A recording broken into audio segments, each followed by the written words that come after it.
الحقيقة الأولى أن هناك إنجاز ملموس على أرض الواقع.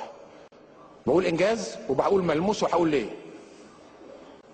مش عايز أسهب كتير في الإنجازات، لكن لازم أتكلم عليها، وزي ما قلنا ده جزء من هذا المؤتمر إننا نتحاسب. التفاصيل موجودة في الكتاب اللي اتوزع على حضراتكم، وعدنا فأوفينا بالتفصيل بالأرقام، لكن هيهمني برضو إن أنا أظهر بعض هذه الأمور.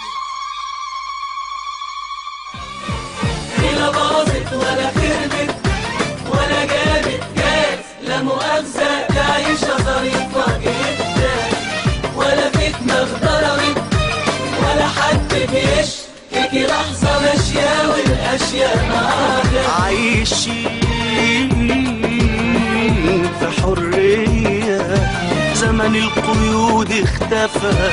اتحدى لو واحد يوم انضرب بالقفا، والناس بتختشي ولا حد يرتشي.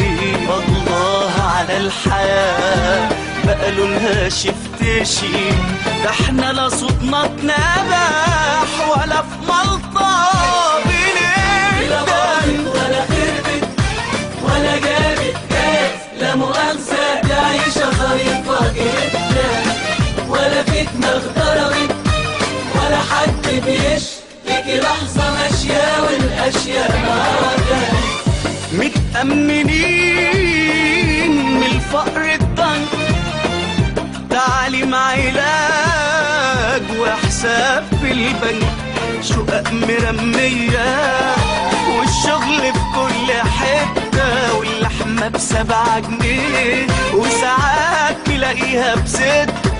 شقق مرمية والشغل في كل حتة، واللحمة ب7 جنيه وساعات نلاقيها ب6.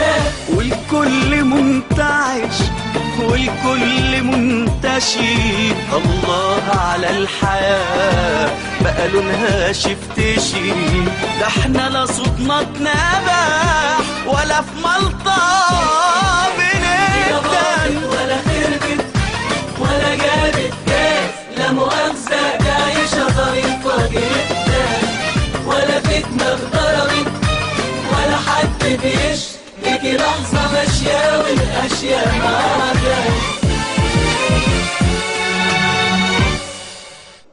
ده احنا مش حققنا 50%، ده حققنا المستهدف بتاع البرنامج كله وزدنا عليه. فقر المصريين أصبح فوق الاحتمال، اللي بيعيشوا تحت حد الكفاف في مصر أكثر من نصف المصريين.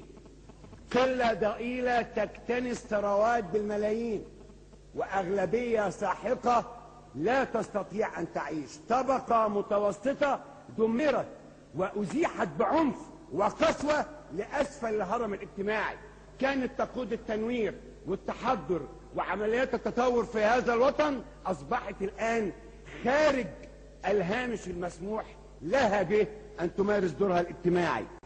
إنجازات حقيقية حصلت على أرض الواقع. في حاجات تانية ما حصلناش فيها 50%، ولازم نبقى أمنا ونقول صحة المصريين ضاعت، ملايين مصابين بفيروس سي وبالسرطان وبالكلى وبالكبد بفعل أدوية مسرطنة دخلت بسبب الفساد. ويعذرني زملائي في المجلس وفي الحكومة إذا ما خطتش كل إنجاز، لأن الناس بتزعل لما أقول على حاجة في قطاع تاني. لا، الحقيقة إن إنجازاتنا مسجلة بالكامل.